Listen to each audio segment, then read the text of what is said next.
ಕನ್ನಡದ ಅತಿ ದೊಡ್ಡ ನಟಿ ಅಂತಂದರೆ ಅದು ಭವ್ಯ ಅವರು ಅಂತ ಹೇಳ್ಬೋದು. ಹೌದು, ಸದ್ಯ ಚಿತ್ರರಂಗದಲ್ಲಿ ಸಂಪೂರ್ಣವಾಗಿ ಈಗ ಅಂತರ ಕಾಯ್ದಿರಿಸಿಕೊಂಡು ಈಗ ನೆನಪಾಗಿ ಮಾತ್ರ ಉಳಿದಿದ್ದಾರೆ. ಈಗ ನಿಜಕ್ಕೂ ಆಗಿರೋದು ಏನಿದ್ರಿಗೆ ಸಂಪೂರ್ಣದ ಮಾಹಿತಿ ನಿಮಗೆ ಕೊಡ್ತೀನಿ. ಅದಕ್ಕೆ ಚಾನಲ್ ಸಬ್ಸ್ಕ್ರೈಬ್ ಸಬ್ಸ್ಕ್ರೈಬ್ ಮಾಡಿ.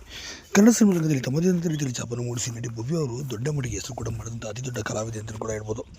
ಇನ್ನು ಅತಿ ದೊಡ್ಡ ಮಟ್ಟಿಗೆ ಹೆಸರು ಮಾಡಿದಂಥ ನಟಿ ಭವ್ಯ ಅವರು ಚಿತ್ರರಂಗದಲ್ಲಿ ದೊಡ್ಡ ಹೆಸರನ್ನು ಕೂಡ ತೆಗೆದುಕೊಂಡಂಥ ಸುಮಾರು 550 ಗತಿಗೆ ಸಿನಿಮಾಗಳಲ್ಲಿ ಅಭಿನಯಿಸಿದಂಥ ನಟಿ ಭವ್ಯ ಅವರು ಈಗ ನೆನಪಾಗಿ ಮಾತ್ರ ಉಳಿದಿರುವಂಥದ್ದು. ಇನ್ನು ನಟಿ ಭವ್ಯ ಚಿತ್ರರಂಗದಲ್ಲಿ ತಮ್ಮದೇ ಆದಂಥ ರೀತಿಯಲ್ಲಿ ಛಾಪನ್ನು ಕೂಡ ಮೂಡಿಸಿ ಸುಮಾರು ಅಷ್ಟು ಸಿನಿಮಾಗಳಲ್ಲಿ ಅಭಿನಯಿಸಿದರು. ಆದರೆ ದಂಡುಪಾಳ್ಯ ಸಿನಿಮಾ ಆದ ನಂತರ ಅವರಿಗೆ ಅವಕಾಶಗಳ ಕೊರತೆ ಕೂಡ ಉಂಟಾಯಿತು. ಇದೇ ಕಾರಣಕ್ಕಾಗಿ ಈ ಸಿನಿಮಾ ರಂಗದಿಂದ ಅಂತರನ್ನು ಕೂಡ ಕಾಯ್ದಿರಿಸಿಕೊಂಡರು. ಇತ್ತೀಚೆಗೆ ಬರ್ತಿರೋ ಕಥೆಗಳಲ್ಲಿ ಹಿರಿಯ ಕಲಾವಿದರಿಗೆ ಮನ್ನಣೆ ಕೂಡ ಕೊಡ್ತಿಲ್ಲ. ಹಾಗೆ ಇತ್ತೀಚೆಗೆ ಬರ್ತಿದ್ದ ಸಿನಿಮಾಗಳು ತಲೆ ಕೂಡ ಇಲ್ದಿರೋ ಅಂಥ ರೀತಿಯಲ್ಲಿ ಬರ್ತದೆ.